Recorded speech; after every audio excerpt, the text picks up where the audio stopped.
Adobong labong with saluyot. As usual na ginagawa natin mga kamamshis, mag-isa tayo ng bawang, sibuyas at pork ni Babski. Igisa natin ng maayos hanggang mag-golden brown na to. Ilagay na rin po natin ang ating main ingredient which is ang labong.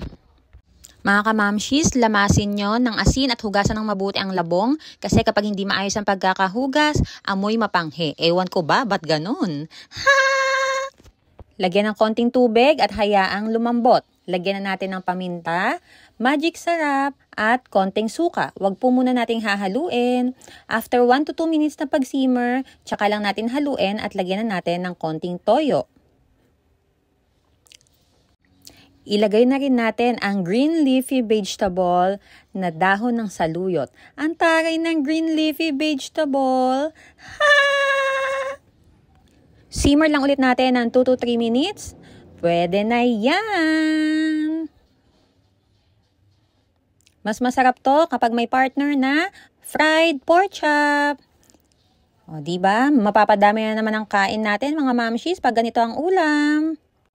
Ilabas na ang isang bandehadong kanin. Tara na at kumain! Ha! Hello mga kamamshis!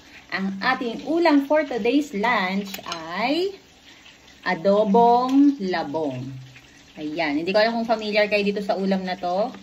Adobong labong na meron siyang konting sahog na karne at saka saluyot. Yan, adobo. Siyempre, meron din tayong partner na pork chop. Fried pork chop at saka siyempre, meron tayong juice. Kain na tayo mga kamamshis. Kayo po ano po ang inyong ulam para ngayong lunch. Start na ng tag-ulan mga kamamshis. Ingat tayong lahat. Magpapasukan pa naman na.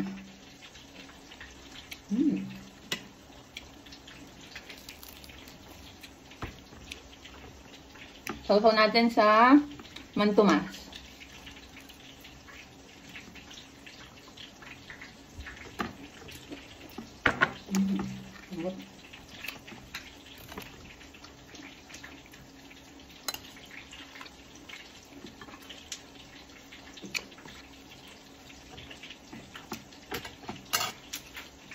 Kain na mga kamamshis!